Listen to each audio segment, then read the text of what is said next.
लिए हम क्या यूज़ कर सकते हैं, सेम जैसे मैंने ये शीट पकड़ी थी पहले, हम इस शीट को यूज़ कर सकते हैं, इस शीट को यूज़ कर सकते हैं। और उसके अलावा अगर तो हमारी शेप दूसरी है तो हम फ्रेम भी यूज़ कर सकते हैं। क्या होगा, इसमें कुछ जगह पे वुड है, थोड़ी सी सपोर्ट है, यानी हमें थोड़ी सी सपोर्ट चाहिए, चाहे इतने इतने पार्ट पे सपोर्ट हो जाए लेकिन थोड़ी सी सपोर्ट हो। थोड़ी सी सपोर्ट होगी तो क्या करेंगे, सपोर्ट है ये, इसको इस तरह से हमने फॉर एग्जांपल कट किया, ये हमने बड़े साइज की शायद शीट ले ली और हमने इसको ये राउंड बना लिया। जिस शेप में रखेंगे ये उस शेप में राउंड बना देगी। क्या किया, बेस पे भी हमने शीट लगाई क्योंकि ऑब्वियसली सी बात है सरफेस खाली है। फ्रेम हो, फ्रेम के अंदर काम करना बहुत ईजी है, फ्रेम नहीं है तो काम करना बहुत मुश्किल हो जाता है। हम क्या करेंगे, हम इसकी एक सरफेस तैयार करेंगे कि हमारा एक बॉर्डर बन जाएगा। हमारा बॉर्डर बन गया, हमने बॉर्डर को सिक्योर करना है, यानी हमारी बेस लेयर सिक्योर होनी चाहिए।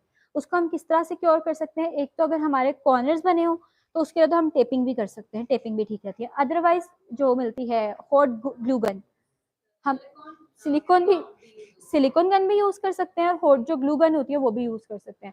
क्योंकि सिलिकॉन गन जो है ना उसको जरा कैरी करना थोड़ा मुश्किल हो जाता है कि वो बहुत मुश्किलों से निकलती है और उसको ड्राई होने में भी टाइम लगता है।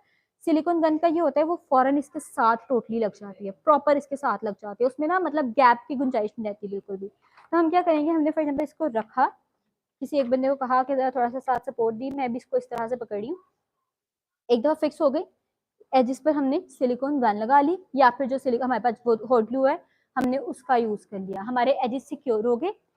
उसके बाद जब हम पहली लेयर पोर करेंगे वो बिल्कुल माइनर सी होगी। क्यों, क्योंकि हमारी बेस भी खाली थी, बेस पे भी हमने खुद ही उसको सिक्योर करने के लिए उसका पूरा एक बेस बनाई, ठीक है। एक दफा हमारी वो लेयर हो गई, हमें आइडिया हो गया हमारा रेजिन कहीं ड्रिप नहीं कर रहा, कहीं से मूव नहीं कर रहा, कहीं रेजिन कोई काम खराब नहीं कर रहा। तो हम क्या करेंगे, एक लेयर से हमें आइडिया हो गया, उसके बाद नेक्स्ट लेयर के अंदर हम लोग आहिस्ता आहिस्ता अपना, फॉर एग्जाम्पल अब यहाँ पर हमारा ब्लू शेड है, हम उस कलर को पोर करना शुरू कर देंगे। लेकिन हमने कभी भी इस तरह की जब भी कोई चीज बनानी हो ना, क्योंकि इसकी ना डेप्थ होती है ज्यादा, जब डेप्थ हमारे पास ज्यादा होती है ना तो हम कभी भी वही सेम चीज बहुत ज्यादा रेजिन एक साथ पोर नहीं करते, बहुत ज्यादा रेजिन। क्योंकि देखें अब यहाँ पर हमें चाहिए थोड़ी ट्रांसपेरेंसी वाली लुक, यहाँ पर अब ये बिल्कुल वो क्योंकि ये तो खैर पिक्चर है ना, पिक्चर में आप ऑब्वियसली इफेक्ट और लगता है, पर इस तरह की जो चीज आपने नेट वगैरह पर भी देखी होगी उसमें एक ट्रांसपेरेंसी रहती है। अगर ब्लू है ना बिल्कुल, उसमें हम क्या यूज करेंगे, फॉर एग्जाम्पल जैसे ये है हमारे पास, इसके ऊपर वगैरह नहीं है, ये अल्कोहलिक है, अल्कोहलिक्स है, इस तरह से मिलते हैं पिगमेंट्स। इसी तरह से हमें मिलते हैं पिगमेंट्स और टेंट्स, मतलब उनको पिगमेंट्स भी कहते हैं और टेंट्स भी कहते हैं, थोड़ा थोड़ा डिफरेंस मतलब उनके अंदर वैरायटी में आ जाता है। हम क्या करेंगे, हमने बेस लेयर रखी है, हमने उसमें फॉर एग्जांपल डाले हैं 2 कतरे, मतलब हमारा रिक्वायर्ड कलर आ रहा है 2 कतरे से, ठीक है, हमने 2 ड्रॉप्स डाले और हमारा रिक्वायर्ड कलर आ गया। हमने एक लेयर दे दी, ड्राई हो गई, मतलब हमने उसको कवर कर दिया, पूरा प्रॉपर सिक्योर हो गया, हमने उसको कर दिया, हमारा वो फाइनल हो गया। अब हमने लेयर बाय लेयर ऐड करनी है। तो एक यहाँ पे पॉइंट का ख्याल रखना पड़ता है जो इंपॉर्टेंट है, हर लेयर में उतने ही ड्रॉप्स आएंगे। एक में आपने डाले 2 ड्रॉप्स, दूसरे में डाले 4 ड्रॉप्स, तीसरे में डाला 1 ड्रॉप, चौथे में डाला, इनके फाइनल में डाला दोबारा 2 ड्रॉप, कलर वेरिएशंस आ जाएंगी, साइडों से लाइंस नजर आएंगी, इतने इतने पार्ट में रेजिन डिवाइड हो जाएगा। यानी कि आपको पता लगेगा कि आपने रेजिन को पार्ट्स में डिवाइड करके किया और वो चीज नीट नहीं लगती।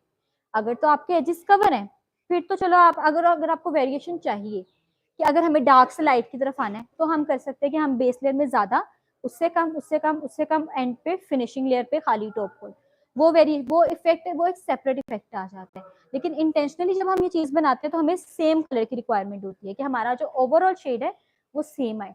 तो उसके लिए हम ये जो एक टिप है एक किस्म की, ये कि हम लोगों ने हर लेयर में माइंड में रखना होता है कि हम इतना रेजिन पोर कर रहे हैं, यानी कि हमने फॉर एग्जांपल लिया पहली लेयर के लिए 200 ग्राम, हम बाकियों के लिए भी 200 ग्राम ही ले रहे हैं। अगर हमें बाकी के लिए 400 ग्राम लेना है तो अगर हमने 200 में 2 डाले थे तो 400 में 4 डल जाएंगे।